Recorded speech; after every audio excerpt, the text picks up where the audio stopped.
was our superhero, and to many people.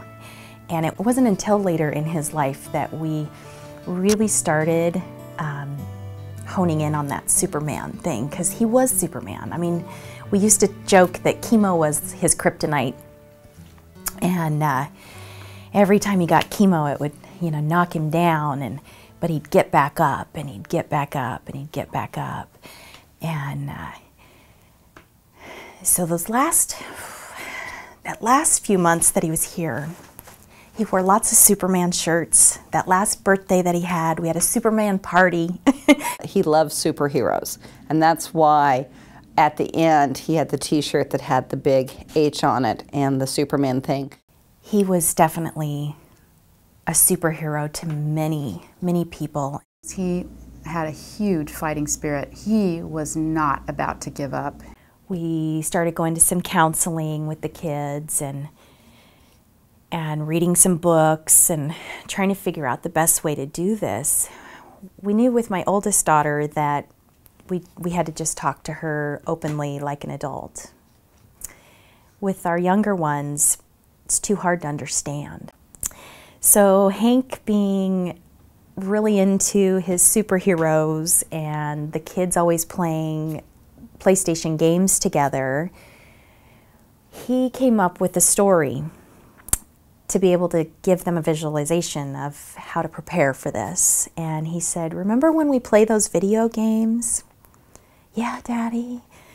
"And you know how when you get the little pellets and it gives you life and your life meter goes up and down?"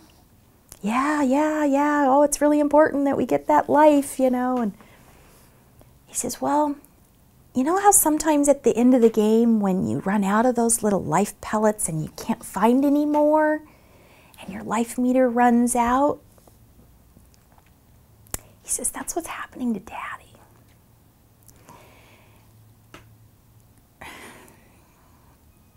And that was how they could understand. There was no poor me attitude. It was just, what can you do to help me? Okay, let's go do this.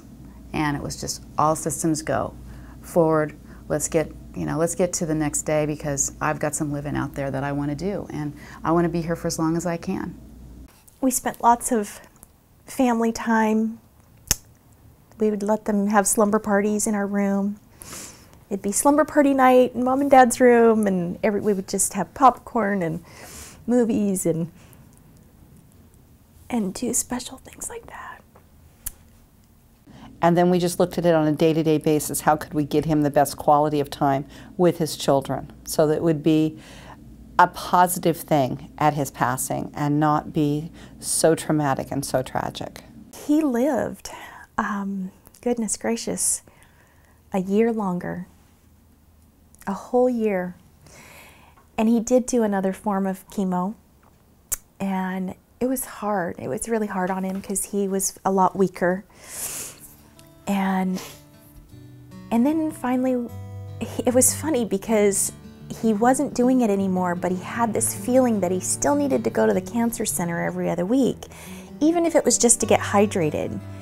That was his routine, had been for 5.5 years, and the nurses are waiting for me. They expect me to be there. I need to go there, I need to check in, I need to do my blood work, have to go make my rounds and say hello to everyone. And so we did that because that's what he needed. And everyone was accommodating for us to do that. Sometimes they didn't know why he was coming. They're like, "Why don't you just go home and be with your family?" But he needed to do that, and that was part of his family.